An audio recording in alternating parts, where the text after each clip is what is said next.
Good morning, it's September 20th. This is To My Liberal Friends. What's the impact of a third-party candidate in the 2024 presidential elections? It's a fair question and one that both Republicans and Democrats have to consider in their election strategies. The No Labels group has said that if the race is between Donald Trump and Joe Biden, that they would strongly consider running a third candidate on a more moderate and independent platform. This is a group with considerable political experience at the top and should not be dismissed easily. The group has 4 national co-chairs, so I think they're going to be down to 3. The first is former Democratic Senator from Connecticut, Joe Lieberman. Joe is a former candidate for the vice presidency and has taken a position that the country matters more than the party. He is a more moderate Democrat. The second is the recently retired governor of Maryland, Larry Hogan. Hogan was able to win as a Republican in a reliably Democratic state because he's a moderate. He's ruled out any run for the presidency. The third is Dr. Benjamin F. Chaffetz. He's an African-American civil rights leader. He would bring much-needed diversity and gravitas to the group. The fourth and final co-chair was Pat McCrory, a Republican and former governor of North Carolina, but I'm not sure how long he can be affiliated with the group because he's now running for the Senate as a Republican. Well, none of these co-chairs are political neophytes, and they've been around the political game for quite some time, and they've had great success.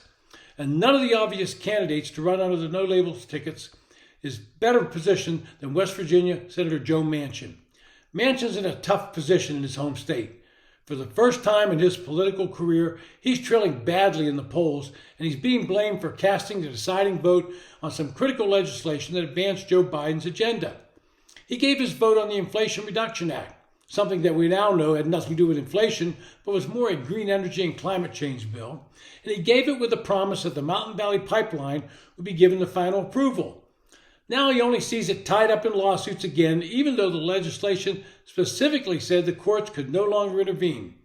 The governor of West Virginia, Jim Justice, a former Democrat but now Republican, is running for that Senate seat, and Republicans look at this seat as one they can pick up in 2024.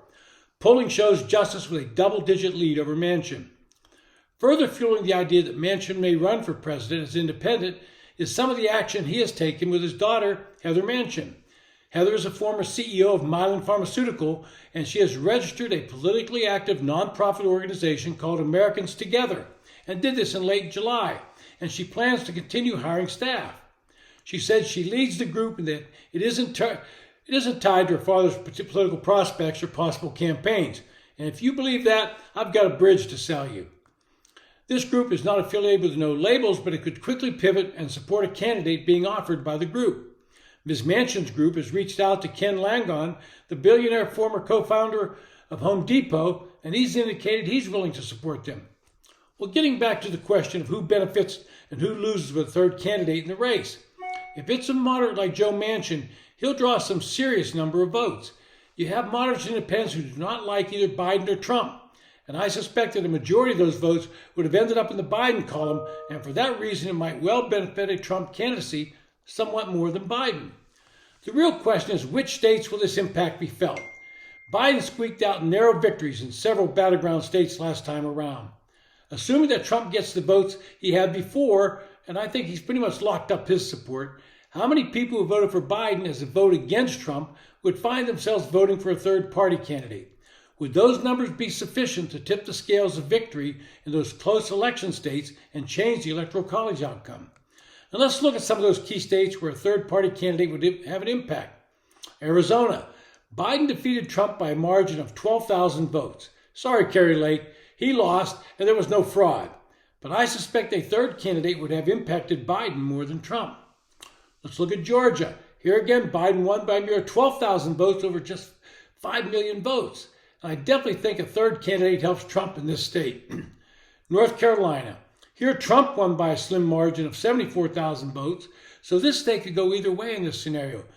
It may even tip toward Biden. Nevada, another close Biden win by just 34,000 votes, and I suspect this is another one that could flip to Trump with a third party. And Pennsylvania is another state that was very close, and Biden cannot afford to lose too many votes to a third candidate. Finally, Wisconsin, which gave Biden a razor-thin win. How many Biden voters might move to a third candidate? There might be more than he thinks. These 6 states are all battleground states with close margins of victory. I believe a third candidate, someone like a Joe Manchin, takes votes away from Biden. I say this because in 2016, I suspect that many people voted against Hillary Clinton more than they voted for Donald Trump. But after 4 years of Donald Trump and his shenanigans, things are in the reverse, with people voting against Trump more than for Biden. Give it a third option, or even a fourth if you count Cornel West, then I believe it siphons more votes from Biden than from Trump. This is to my liberal friends. Thanks for listening. If you appreciate the podcast, hit the subscribe button. If you have a comment, please leave it.